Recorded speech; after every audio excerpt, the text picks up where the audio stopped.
How you doing, Real Motivation? Terrence McKinney back with a new video. In today's video, we're going to be talking about offense versus defense when it comes to the game of life. Everybody know what offense is and everybody know what defense. If you're familiar with any type of sport, basketball, football, soccer, it's always the offense and it's always the defense. Offense job is to score points. A defense job is to stop that offense from scoring points. There's a saying that defense wins championships, but in the game of life, it doesn't. Offense wins championships. And you got to be offensive minded when it comes to the game of life. You got to think like Michael Jordan. You got to think like Kobe. You got to think like Tom Brady. You got to think like the greats who play offense, because that's the only way you're going to ever get ahead in life is playing offense. So today I'm going to give you 5 examples of playing how you can be playing offense or you can be playing defense in life. And maybe you can incorporate one of these 5 examples into your life so you can get more offensive. All right, let's get into it. Number 1, offensive minded people in the game of life, they are proactive. Defensive minded people, they are reactive. Proactive means that you're doing stuff and ahead of time, that you put steps and measures so that you avoid problems. Reactive is you waiting till the problems happen and then you trying to solve the problems.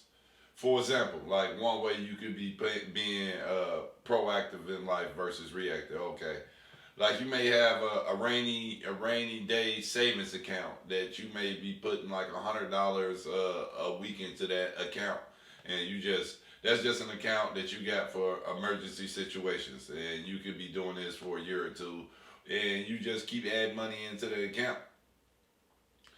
So when something bad happens, guess what? You got that money right there to pull from, and you got a couple grand saved up. So when your car go down and that engine goes out or that transmission goes down, you can take care of that. Or emergencies happen, maybe the pet got to go to the doctor and it's an $800 veterinarian bill, or it could be just somebody you know might be in the jam where they may need a couple hundred or a couple thousand to borrow, to get them outside of a jam. But guess what? When you being proactive and you saving money up, you don't have to call nobody. You're not stressing out, wondering how you gonna get your car fixed, wondering how you gonna help your friend out, or just worrying about how you gonna get out of that jam.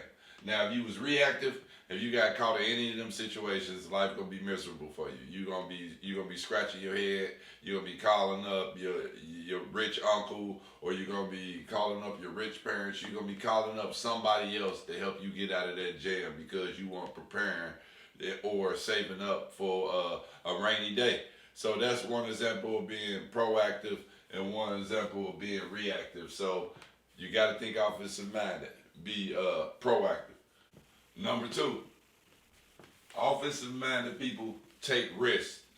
Defensive minded people play it safe. When you think of offensive minded, when it comes to risk, you got to think the bigger the risk, the bigger the reward. Offensive minded people, they always pushing themselves. They always pushing the limits. They don't care about taking risks because they know if they got a goal to achieve, they gonna have to take a risk. Defensive minded people, they play it safe. They always feel like, I don't know about that. Like, take for instance, investing. Like, if you offensive minded, you might invest in the stock market. You might invest in real estate because at the end of the day, you taking a risk, but that risk, the risk to reward potential is great, and you thinking about your future. If you think a defensive minded, you'll be like, nah, I'm just gonna put my money in my savings account because the stock market crashed in 2008 and the housing market crashed in 2012 and it was a recession in 2000 and blank blank. So if you defensive minded, that's the way you think. Offensive minded people, they don't mind taking risks because they know at the end of the day, the bigger the risk, the bigger the reward. Number 3, offensive minded people chase their dreams. And defensive minded people, they go to their deathbed saying, what if? when you offensive minded, you know you got to live life with a purpose, and you know you got to live life doing the things that you're passionate about. And if you're passionate about something, you got to give it your all, and you got to give it that shot. Okay, I'm gonna tell you an example of playing offensive minded and playing defensive minded. I got a friend who's been a great rapper. He's a excellent rapper. He's been a great rapper for about 25 years. He probably was the first kid that I knew that actually that was rapping since we was kids. But the only thing about it is he's not he's scared to pursue it. And the older he get, the more and more he started to talk about it. So he probably been talking about being a rapper since we was at the age of 15. And that's been about maybe 25 years ago. Now we at the age of 40. And he's still talking about being a rapper. His exact, everything that he's saying is the same thing that he was saying 25 years ago. But the only thing is, I think he's scared to put everything he got within himself and push it out to the world. And so what's going to happen is another 10 to 15 years is going to come by, and then being a rapper is going to be totally out of the picture, because the older you get, it's getting harder and harder to become a rapper. And he never going to figure out what could have came. And so he going to be playing defense, because in 10 to 15 years, if he don't put out an album now and get himself out in the streets, I mean, the longer it take, the more and more it's going to be pushing that dream out of the reality. In 10 to 15 years, he going to be more even set on what would have happened if I would just gave it a shot. So when you play an offense, you chase your dreams. If you're passionate about something, you got to give it a shot, because you don't want to go your whole life wondering, what if? Number 4, offensive-minded people go the extra mile. Defensive-minded people do the bare minimum. And offensive-minded people, they go the extra mile just because they know by going that extra mile, they may get further. Defensive-minded person, they think doing the bare minimum is going to just keep them staying afloat and keep them getting by. But what happens when that person go the extra mile, they get more accomplished. They move up faster. They get noticed more. And they road to success is a lot faster and a lot smoother. When you do the bare minimum, it's not no road to success. It's just a matter of time before you get outperformed by somebody who is doing that extra mile.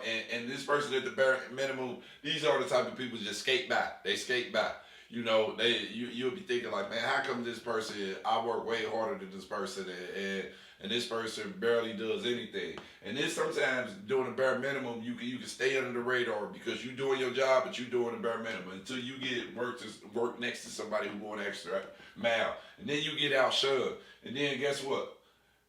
Whatever you doing, when you're doing the bare minimum, it's not guaranteed, because somebody is going to replace you, and you're never going to go nowhere. You're going to always stay at that entry level position, or you always going to stay at that one level, and you're never going to grow.